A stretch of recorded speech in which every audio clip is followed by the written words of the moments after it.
not really interested in getting people to cry, buy my book, or adopt me as their personal hero.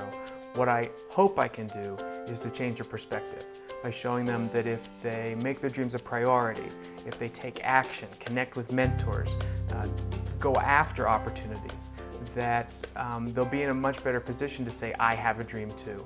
And if you do that, life can be pretty incredible.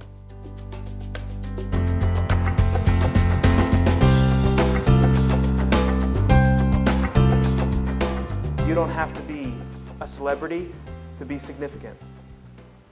And you don't have to be a superstar to be successful. What does it take to make your dreams a reality?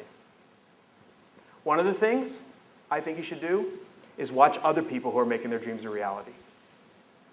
I used to coach swimming, and I had a young lady on my team. Her name was Karen Bunting. Karen came out to our team when she was 6 years old, and when she was 10, she decided that she had a dream. And her dream was that she wanted to go to the Olympics. She wanted to compete for the United States on the Olympic team. Now, Karen taught me a lot about dreams. Not what it takes to have one, because everybody's got one. Karen taught me a lot about what it takes to visualize her goals, paint a picture in her head. And the way she did that was she started to carry around index cards. And on the card, she would write down the time that she wanted to do at the end of the week. So, for example, she would take a card and she would write 50 butterfly, 28 flat. And then she stuck that card in her locker, so 2 or 3 times a day she'd open up the locker and the card would say 50 butterfly, 28 flat.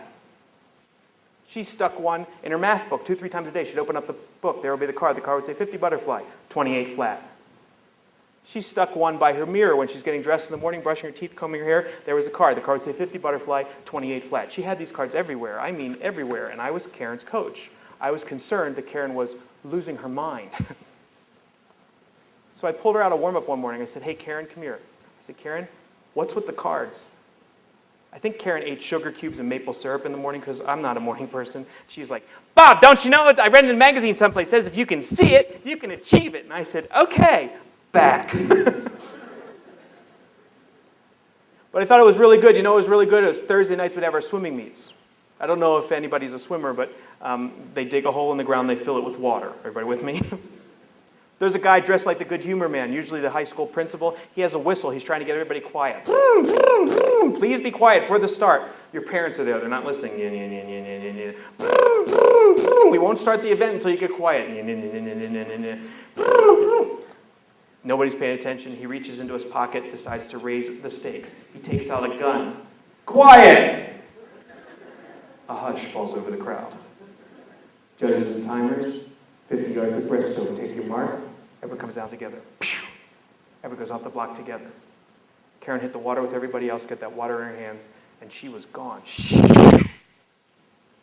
I'm not going to stand here and say, and 10 times out of 10, because Karen Bunting used the patented index card goal-setting system, she was able to accomplish her goals 100% of the time. Because that would be a lie. And I won't tell you that it happened 9 times out of 10, because it didn't.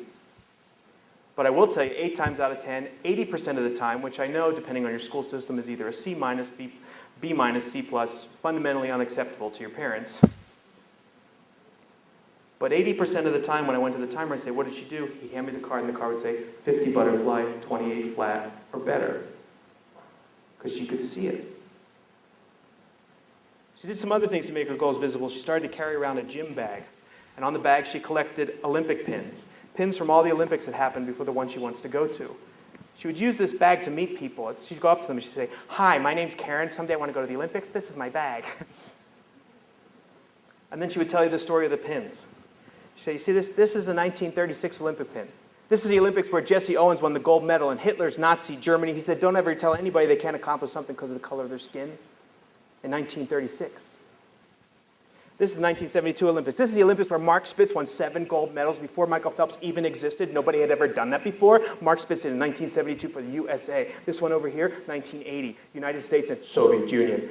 Hockey! The Russians always beat us, the Russians always beat us, the Russians always beat us. But then they had the Olympics in Lake Placid, New York. Local people, they start showing up. They start going to the hockey games. They're saying, USA, USA, USA. These guys weren't even good, but USA, USA. Early in the thing, guy knocks a puck into the net in Czechoslovakia, USA. And by the end of the week, Al Michaels on television said, do you believe in miracles? Yes! 1980. far side of the bag, there was an area that Karen had colored over and over and over again with a black magic marker. And if you point to that area of the bag and you say, hey, Karen, what's that all about? She'd look at you with all the determination in the world and she'd say, that's for the 1996 Olympics. Those are the Olympics I'm going to go to.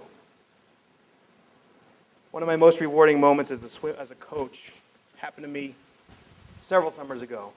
But when I watched Michael Phelps get up there and smash Mark Spitz's record a few years ago, it just brought back all those memories of what it was like that afternoon when I picked up the phone and I got, Bob, it's Karen! I said, hi, Karen, how are you? She said, great, guess what? I said, what? And you could almost feel her beaming over the phone as she said, I'm going to the trials. I'm going to go to Colorado Springs. I'm going to swim against Summer Sanders. I'm going to compete for a spot on the United States Olympic team. And she went to the trials and she finished 9th. She was the 9th fastest swimmer in the country, 30th fastest swimmer in the world. You don't get to go to the Olympics for that. You have to be in the top 2. So if I had been some idiot sportscaster that morning, I would have said, Karen Bunting, you had a dream. You've sacrificed. You've trained hard. You missed your prom. Hey, you didn't make it. How are you feeling? But I thought my friend Karen Bunting had done okay that morning because my friend Karen Bunting was 14 years old. You don't even get to compete for the Olympics at the age of 14 anymore. Question. Does Karen Bunting have any more swimming ability than anybody sitting in the room here this morning? Yeah. Maybe. But swimming was Karen's gift. Going to the Olympics was Karen's dream. What's yours?